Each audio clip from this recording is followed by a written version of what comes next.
I've been thinking a lot recently about a psychologist or a social worker's or a counsellor's career progression within the NDIS. And in past videos, I've always spoken about, well, what's the clinical progression?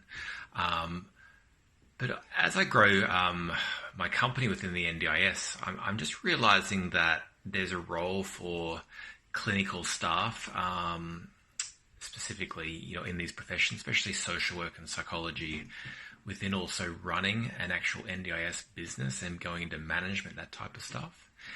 And the way that I see a person's career should be as follows. So they can either enter as a psychologist or a provisional psych or a social worker, and they can work doing IDL referrals, which is essentially counselling and report writing. And there's a huge role for positive behavioural support practitioners. So I encourage people to get experience in this area of the NDIS, because it's only gonna grow. And really, after a couple of years of being a very skilled therapist, I mean, you can either choose to be a contractor and start your own private practice.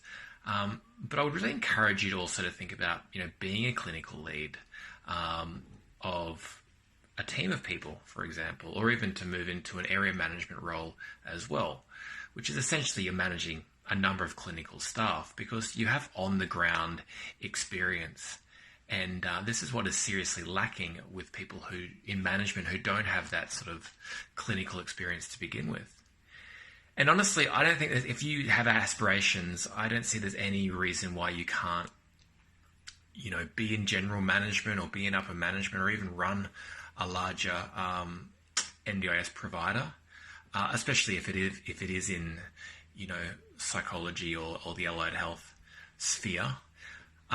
Because as I'm running this company, what I'm realizing is probably 70 to 80% of it is actually psychology, is actually human relationships, whether it's HR, whether it's recruitment, whether it's empowering people, whether it's creating processes, whether it's trying to simplify or clarify exactly what people's job is and what people's role is, and it's the ongoing training, that type of stuff.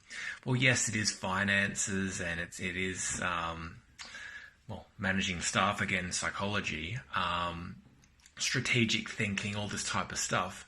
80% of it is within a psychologist's wheelhouse.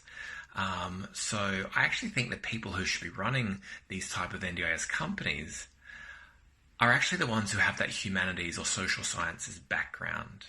And I think they make actually better leaders of this company and better managers rather than people who have an MBA or an accounting background.